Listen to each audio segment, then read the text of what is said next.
Hi, I'm Craig Wax, and I lead Magid's Consumer and Commercial Brands Group. And I'm Rob Hernandez, responsible for business and growth strategy at Magid. And today we're excited to talk a little bit about how companies should think about navigating corporate and social responsibility. That's right. And the reason we're talking about this is because up until now, corporate social responsibility has pretty much been on the periphery of a lot of companies' radar screens. But we all know that it's moved now to the very center, and there's a lot of attention on it, both internally and externally.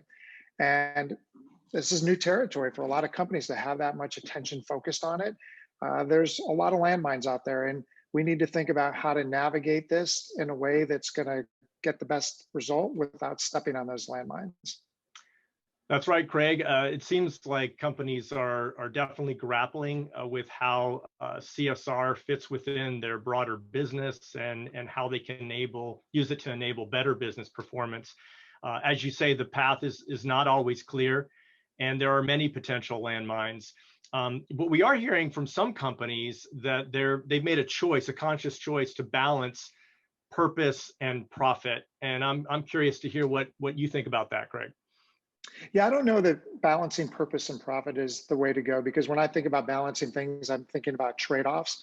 And this is not an area where you want to make a trade-off. I think you want to maximize both purpose and profit. I think there's a way to do that. And if you do that, you create a virtuous cycle where your corporate social responsibility activities are helping build your business. That allows you to invest more in those activities and do more good, and so on.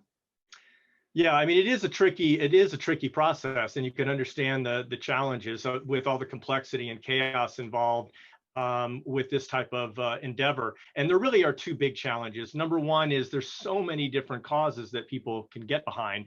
Whether it's Black Lives Matter, workers' rights, the environment, LGBTQ, the list goes on. And then there are so many different constituents that you have to think about. It's not just the consumer, it's employees, it's analysts, it's partners, suppliers, even regulators, depending upon the industry that you're in. It's really no wonder that companies can get paralyzed, not knowing what to do or how to get started, or even worse, making bad choices based on a lack of data and insights. So what we've been trying to do in helping our clients is to really recommend an approach that is more strategic and methodical. And it's not unlike what we do when we talk to them about brand positioning and messaging, where we would help them prioritize the various CSR initiatives that they could undertake and ensure that each one delivers the right message through the right channel to the right people.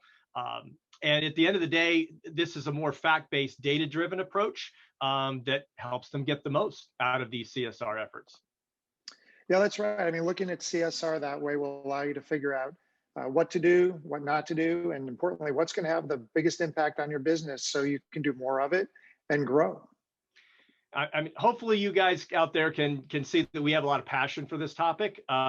We'd love to hear any thoughts or reactions that you have to what we've just discussed. So feel free to reach out. You can see our email on the bottom of the screen. And thanks for listening.